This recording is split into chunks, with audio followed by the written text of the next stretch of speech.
H1B వీసాల వివాదంతో ఫీజుని ఏకంగా $1,00,000 పెంచినటువంటి సందర్భంలో భిన్న స్వరాలు వినిపిస్తున్నాయి. జోహో కార్పొరేషన్ వ్యవస్థాపకుడు డాక్టర్ శ్రీధర్ వెంబు మాత్రం వీసా పెంపును భారతదేశ విభజనతో పోల్చారు. మన వాళ్ళు అవసరమైతే వెనక్కి వచ్చేసి 5 ఏళ్ల సమయం వెచ్చించైనా వాళ్ళ జీవితాలను పునర్నిర్మించుకోవాలని సూచించారు. భారత్ మాత్రమే వాళ్ళని బలవంతులుగా తీర్చిదిద్దగలదన్నారు. నా సింధీ ఫ్రెండ్స్ నుంచి చాలా విషయాలు తెలుసుకున్నాను. వాళ్ళు దేశ విభజన సమయంలో కట్టుబట్టలతో అన్ని వదిలి భారత్కు వచ్చారు. ఇక్కడే వాళ్ళ జీవితాలను పునర్నిర్మించుకున్నారు. సింధులు బాగా పుంజుకున్నారు. ఓ దురదృష్టకరణ గురించి చెప్తున్నాను, కానీ H1B వీసాలతో అమెరికాలో జీవిస్తున్న వాళ్ళు కూడా అటువంటి పరిస్థితిని ఎదుర్కొంటున్నారు.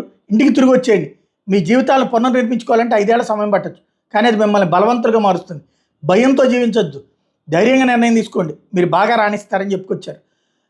ఆయన కూడా వాస్తవానికి అమెరికాలో కొన్నేళ్ల పాటు ఉద్యోగం చేసి భారత్ తిరిగి వచ్చేశారు. ఇక్కడ జోహో అనే కంపెనీ స్థాపించి సాస్ ఏదైతే